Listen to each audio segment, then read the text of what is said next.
plaster moldings, lemongrass oil,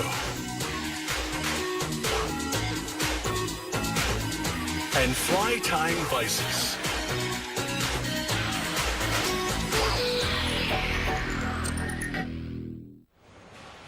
In race car engines, excess lubricating oil is stored in tanks rather than oil pans.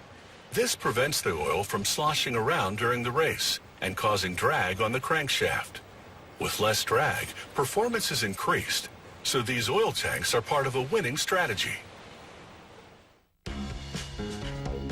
Race car oil tanks come in various shapes and sizes in order to fit into different vehicles. But their purpose is the same: to keep excess oil out of the engine to boost performance. Each tank starts with a computer design. The engineer maps out the precise dimensions. They input the measurements into computerized machining systems. This first one cuts a long piece of aluminum into smaller pieces, creating blanks to make parts known as tank rings. A vertical milling tool sculpts a recess in the blank to seat an O-ring sealer. Then, switching bits, the machine contours the outside of the blank, taking it from rectangular to round. Other tools carve a large hole in the center and profile the inner diameter so that the part will mate to the tank.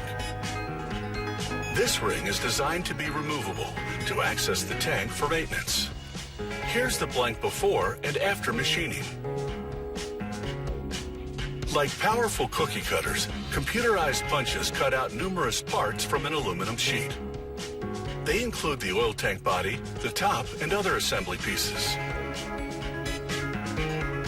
To make the tank body cylindrical, a worker turns a crank to curl it around a roller. This tank body is called the wrapper. He drills a hole in the bottom cone. The hole is for the line that returns lubricating oil to the race car engine. Using a thin bandsaw, he trims the cone to fit the tank ring. With a device known as a hydraulic tube bender, a worker shapes a piece of pipe to a precise radius. This pipe will be used to vent air into a chamber at the side of the oil tank.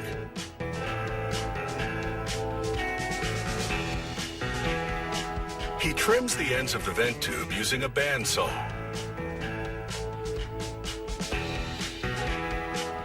A worker welds the tank ring to the bottom cone, creating a thick seam all the way around.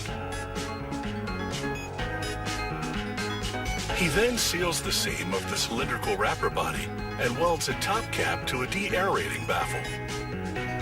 Air will rise through it and vent it into and out of a side chamber, leaving only oil in the tank.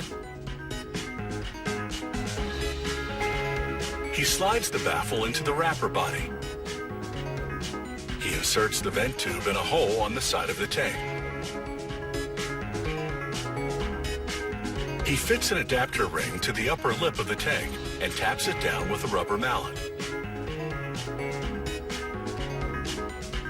He welds the baffle and filler neck to the tank body, and then assembles the air vent chamber to the side of the oil tank and welds it to it. Moving to another station, a worker now taps perforated plastic inserts into holes in the air vent chamber. These inserts will both vent and filter the air from the tank. He fits a rubber sealing ring around the fill neck and screws the cap on. He applies adhesive back decals to the tank for branding purposes. He caps the oil inlet tube to keep contaminants out during shipping. He turns the tank upside down and installs a valve on the bottom of the vent tank.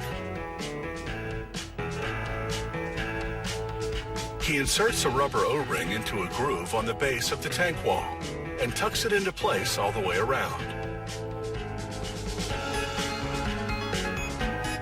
After equipping the fittings on the cone with caps for shipping, he installs the cone on the base of the tank and screws the ring tightly to it. Accessing the tank for maintenance reasons will mean unscrewing this part. That completes this race car oil tank. Hooked up to a system of pumps, these tanks will receive and dispense oil sparingly to improve engine performance. They've been well equipped for life in the fast lane.